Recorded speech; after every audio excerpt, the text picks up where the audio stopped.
Yo, what's going on, guys? Welcome back to a brand new video on the channel. Inside of today's video, we're going to be taking a look at 5 brawlers I think are really underrated, definitely slept on right now, and could actually be a really good surprise pick on Power League or just in ladder in general. So before we jump into things, make sure you're using the creator code. That'd be greatly appreciated. Without further ado, let's take a look at these brawlers. Alright guys, so jumping into the first brawler, which I think is severely underrated and probably the most underrated on the list. I thought I'd start off with a bang.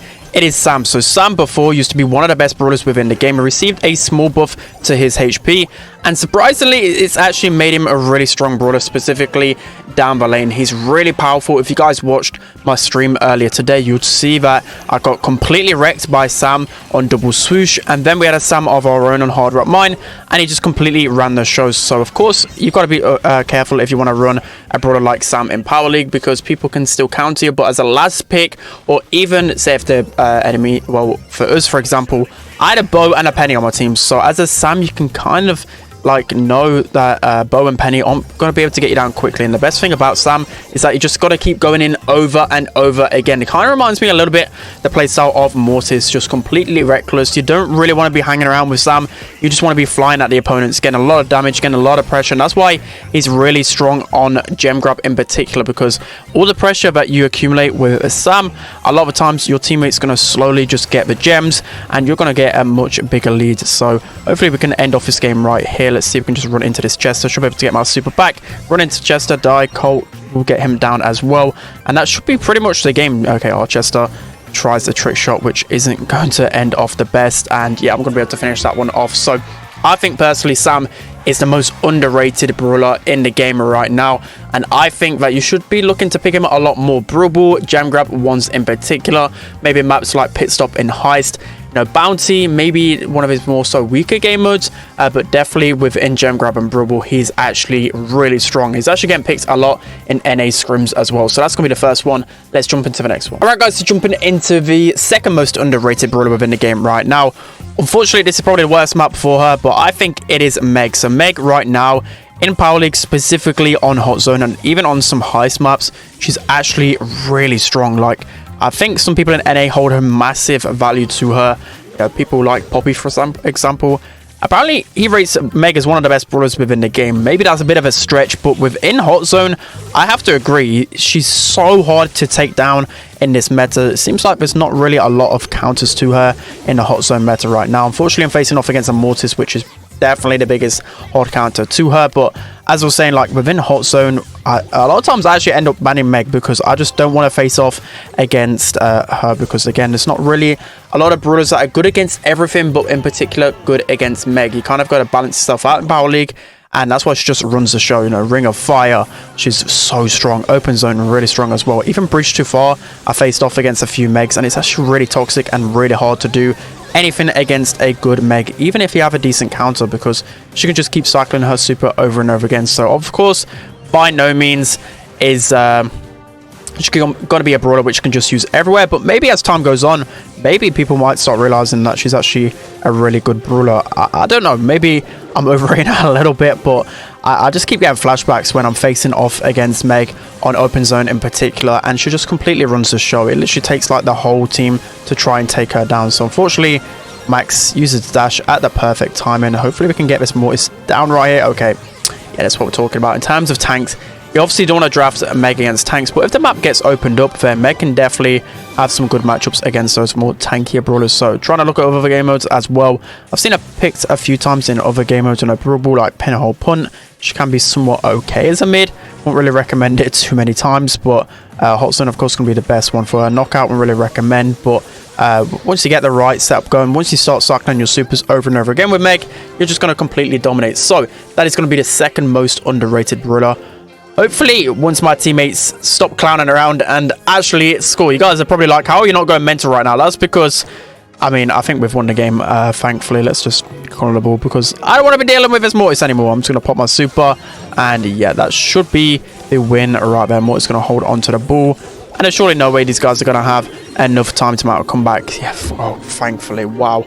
That was so close. Okay, so Meg, second most underrated brawler. Let's hop into the next one. All right, guys, jumping into the third most underrated brawler in the game, in my opinion, it is going to be Gus. So Gus some people, well, a lot of people surely think that Gus is a really strong brawler, but I still get the odd person say that Gus isn't the strongest. So within Power League, within certain game modes, Gus is so incredibly strong, so overpowered. Again, if you've been watching my Power League streams, a lot of times I just run into people like this with Gus, and once I cycle my super, cycle my Ghost as well, it just becomes apparent that Gus is such a good carry brawler. Time and time again, he's such a fantastic brawler. So game modes in general that Gus is really strong in then. So of course Bounty going to be an insane game mode for him. Literally every single map, Canal Grande, Layer Cake, I think Shooting and Layer Cake are going to be the best ones for him, especially Layer Cake. I think he's literally the power pick on that map, but again, people just never seem to pick him. Even when I'm playing Legendary 3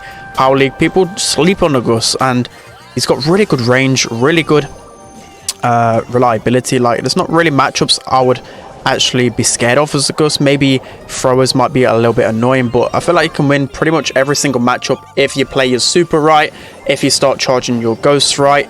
And again, this gadget is just incredibly strong for slaying power. He's definitely not to be slept on. So again, I could just use my super, and a lot of times I'll just soak for damage, run into them, because I know once I get my Ghosts going, I can take them down. So look at this Sandy right here. Okay, no, I shouldn't have auto aim right there, but we should be able to get this Cole down, hopefully. Okay, we should be able to get him now, eventually.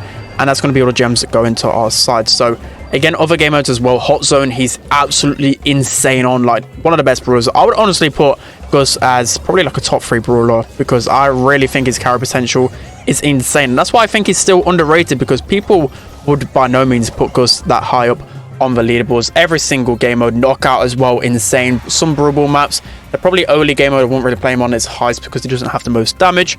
But Gus right now, he's absolutely insane. You've got to try him out and perfect him, because he's completely broken right now. So that's going to be one of the most underrated. Let's hop into the final one. All right, guys, so jumping into the fourth and final underrated brawler within this ranking, it is going to be Pam. So Pam is definitely a really underrated brawler within this meta. I feel like most metas, she's always underrated. I feel like a lot of times I kind of just cycle through Pam being underrated and whatever else, but I think for real this time, she's way too underrated. Like, I've not faced off against her literally at all in Power League. I know she's near the bottom of the meta, or within the bottom half, right? Like, I'm not saying she's completely OP, but I think people are still sleeping on her, especially in some circumstances.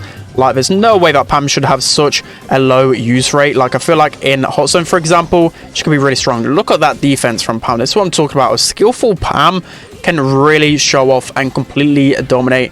Pam's one of my better brawlers, so just going to show like how strong she can be. I just still think her gadget is too strong. Like, her gadget is really, really good in some matchups, so that's why I definitely recommend playing her on Hot Zone. You can get a lot of value out of her. I think the one map in particular that I'm really surprised people don't go Pam on a lot more is Open Zone. So of course it's a really open map, but a lot of the brawlers that are like the best on that map, for example like Max, Stu, Meg, for example, those are like the top brawlers, and Pam is just really good against it. Obviously got the range, she can stay in the zone for a long while, but also she's just so tanky. It takes a long time for some of those low DPS brawlers to take her down. So again, going to pop the gadget. Of course, Mortis has no chance against that one. Rose is just constantly cycling his supers over and over again, but we're doing such a fantastic job, especially on a grassy map. You know, Pam is going to have a really good job with vision gear. I can think of double switch as well. She used to literally be one of the best brawlers on that map, and in these metas, I don't know why she's just not used too often, considering, you know, brawlers like Colette and other brawlers that used to counter her aren't really like at the top of the meta. I'm a bit unsure why people aren't picking her, so let me know why you think people aren't picking Pam.